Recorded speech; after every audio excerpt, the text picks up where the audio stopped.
my next pillar. Let's new agent coming in the business right now. Another pillar that you would look at for somebody. And we were talking about reverse engineering and pulling, and I went off on a tangent with all my no's, which that happens. But look, that's where the good stuff is mined, in my opinion. Here's what's interesting is there is, in my mind, no one golden answer.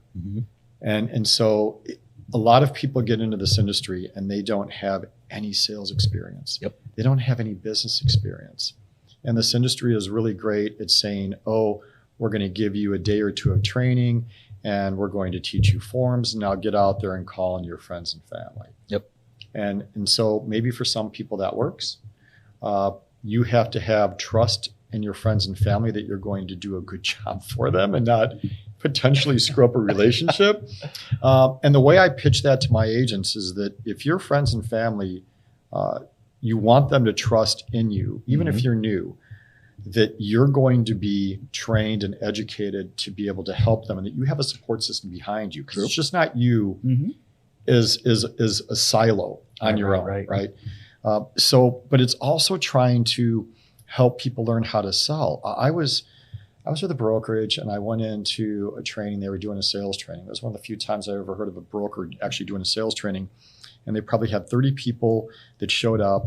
And the person doing the training said she had a picture up of a sales funnel and asked, okay, so who in here doesn't know what a sales funnel is? And I look around and I see probably half the hands go up. And I'm going, really? Okay. Are you kidding me?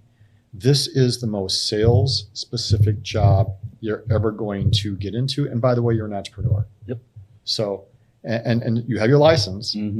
That's just a start. So when I thought about that, I thought, okay, you have all these people that don't even know what a sales funnel is. And then you have all these coaches, your Tom Ferrys, your Mike Ferrys, your Brian Buffinis, your Debbie DeGroats, and they're all really good at what they do. I've never seen an industry that you get licensed and have so many people that have to coach you how to do business. And they're not necessarily coaching you how to do the basics in sales that I was paid to learn how to do, right? I was hired, vetted, and paid to go out and learn how to sell a product. So here's my theory among so many coaches in this and now industry. We did just go into a weird. I like it. My theory behind it is it helps us stay busy. Oh, there's no doubt. Yeah, because you can go to the broker, you can go to the manager, and were you busy? Oh yeah. 15 episodes of Brian Buffini today, backed up by Mike Ferry and Tom Ferry, and they showed me and taught me how to do this, and it was a long day. I'm tired. I got to go home now. Is that what they're telling you should be doing with your time? No, but I'm going to tune in. But do they want you to be doing that? Yes. And that is the irony of it, right? It truly is. Yeah, exactly. Tune in tomorrow. Let me see what else is going on. Yeah. And the industry needs it. The industry does need coaching, and the industry does need guidance. And by no means am I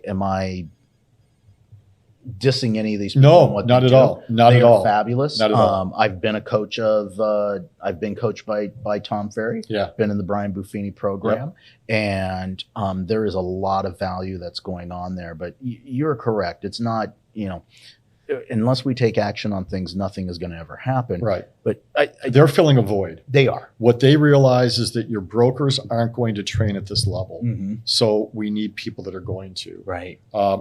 And being able to drill down specifically on what you need to do individually is where I think the actual branch and the broker comes into play.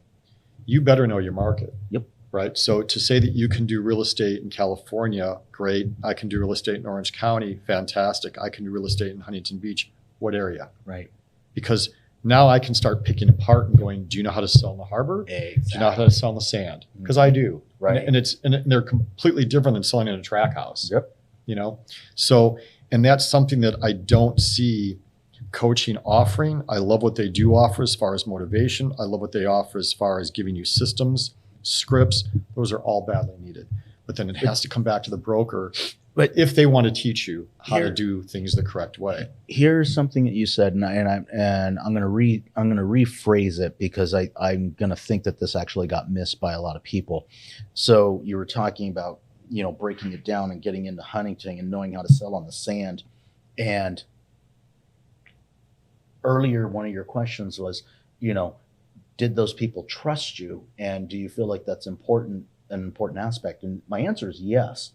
But here's the one that's overlooked that I actually think is more important is people hire who they think is going to get them what they need or what they want. Sure. And even more so in real estate than anywhere else. It's, they'll hire somebody that they may not even trust or know. But if that person can get me that house in this particular market, that's the person I'm going with. True. And I don't have to know a thing about them. And we forget about that part of it. And then everybody looks at us weird. Why'd they walk into that open house and deal directly with the listing agent? And because they wanted that house and they felt that that was the best avenue for them, that consumer, to get that particular property. Now, they could be right, they could be wrong, but did they trust them and did they know them when they walked in there? No. Nope. No, they're looking for what they think is the best deal, and they're making assumptions as okay, I'm a savvy buyer, and I feel if I go direct to the listing agent, then, in a sense, I'm kind of cutting out a middleman, but they're not realizing that you're losing a negotiation piece as well. And it could be a savvy buyer, but it could also be a scared buyer. Well, I'm saying that's what they think. Right. But it could be the same. The same person could be, I lost 15 offers over here. Let me try this approach and go directly to the and it could be that it's hard to tell who they're working with. So you hear this story happen a lot where you have a listing and that the price isn't correct. Right. You can't get the seller to budge, and the listing expires or they cancel, and the first thing they do is go with another agent. What's the first thing they do? Is price reduction. Which it really rolls it back to you as the listing agent. How did you let that get away, and how did you let that happen? But we forget that there's emotions that are amped up, that it's not like, okay, Nestor, I'm selling you a product for work, and I'm coming in to pitch you on whatever it is that you need for your business. Right. You're not necessarily taking that home to your wife. You're not, or your kids. It's you're dealing with that during your work hours, right? So when we're selling houses or we're helping people buy houses, that is going home to their spouse. That is going home to their kids. Everybody's involved. Exactly. So that emotion gets amped up. And so you think, boy, I could have done everything right. And you do see this. You see this with some of the best seasoned agents that lose stuff. And in your mind, they didn't do anything wrong. They didn't. But something happened to where they decided to go in a different direction. And internally, you have to almost become a psychologist or psychiatrist to want to get them on the couch and say, I don't understand. Help me understand how we were not able to come to an agreement of minds of where we needed to get to sell your house. And I it's funny that you bring that up. And I would encourage the agents out there, especially the newer agents, to understand this part of what he just said. It's going to happen. I don't care if you've got 30 years experience in this business or you're brand new. Things and situations like that happen. And I can tell you as an experienced agent, that's happened. And even recently, you can't let that you can't get caught up in that. And you build off it. Yeah. It's just, build off it. It happened, move on, and you win some and you lose some. And, that's just part of the business and part of the situation. And you've got to be able to go down that road of, hey, for whatever reason, they didn't hear a word I said or how I said it. I wasn't able to connect with them, whatever the case may be. And I've got to take some ownership on that. And they decided, we're not extending this listing contract. And we went with the next person. And lo and behold, they put it on the market for, less money, right price where it's supposed to be. And the thing sold overnight. And that's the hero. And I'm the bad guy. Right. Yeah. You're zero. Yeah. Yeah. When we go home, we told them, well, we missed something. Yeah. We missed something. And sometimes that happens. Yeah. And the thing that's frustrating is you're not getting paid to do that work. Right. And so if I'm trying to sell you something business to business, and I do have a salary and I miss it, it's like, okay, well, that can affect my quota, which can potentially affect, Right. But at least I'm getting paid along the way. So here the incentive is, boy, if I'm putting all this time into it, I need to close this down. If I was listing your property for you and this situation happened, I can't come talk to you after another broker has entered the picture. But after it closes, it doesn't stop me from coming to you and saying, hey, we're all clear heads now. Yeah. Not that we What were happened? before. I What wanna happened? learn. Because I need to learn from this. Correct. And a lot of people won't take that approach to Nope. find out. I don't know why. I don't either. Here's the worst. You have to ask. If you ask, you're never going to know. Here's the absolute worst that will happen. They will lie to you just to make you not feel good or feel bad or not feel bad, I guess. True. Oh, there was nothing True. wrong with you. Everything was this. I just needed a whatever. That's your worst case scenario. Right. Most of the time when I've gone back and I've asked, hey, where did I fall short or what happened? I want to grow from this and I want to be better. They will have that honest conversation with you of, hey, this is what I was looking for. Right. And when it's all said and done, a lot of times it's all like, oh shit, they're right. And you have to be asking, from my perspective, you can be asking because you want to know and it's for you, or is it you're asking because I really want to know, and I'm talking from an ego perspective, Right. Or I really want to know because I want to be better. Right. And there's a way to be able to try and position that. And I think some people can get caught up on asking that question and sounding defensive rather than going, look, egos aside. Yeah. I need to be better at what I did because obviously I didn't do what I needed to do to sell your house. I've never had a problem with that. I've never had a problem with that. You know what? I didn't make any money on this. And guess what? I do want to make money. Right. So I got to figure out how to do this better. Right. Tell me, what the heck How do I happened? become better? Yeah, what happened? Right. What did I miss? Yeah. You're not going to hurt my feelings because quite honestly, that part's already gone and passed. You're done. You've already invested time. So it's sunk cost at that point. You might as well at least try and figure out what you can salvage out of it. Right. Yeah. All right. So man, we've crossed a lot of different crossing streams. I'm hoping we're bringing value to the audience and they stick around and actually listen to this conversation because there's some good stuff coming out of here. So 2 pillars. Give me a third. Third pillar, brand new agent. So brand new agent. So again, the first things that I talk about are their willingness and the ability to want to possibly door knock, to want to possibly do some cold calling, to reach out to their sphere. I also have to look what their budget is, right? So when you wake up in the morning and you get out of bed, what does it cost you to be a realtor? Okay. So you have your MLS dues and you have your super box fee, right? Whatever else your fees might be or your living situation might be. When you wake up as an entrepreneur, as an agent, you roll out of bed, your feet hit the ground, it's costing you a certain amount of money that day just to have that license in a sense, right? Okay. So a lot of times what I'm asking people to do, not a lot of times, every time, is let's sit down and figure out how to do a business plan. And if you don't know how to do it, I'm going to teach you how to do it and work with you how to do it. There we go. So that's part of that reverse engineering. It is, right? So if I ask you, hey, Nestor, how much do you want to make in commissions? And you say, Tim, I want to make $100,000 this year. Then I'm going to work backwards. And I'm going to say, okay, how are you going to make that? Right. And I don't do this to put people on the spot. I just want to see where they're at. And if they've really given thought to the business and how it works.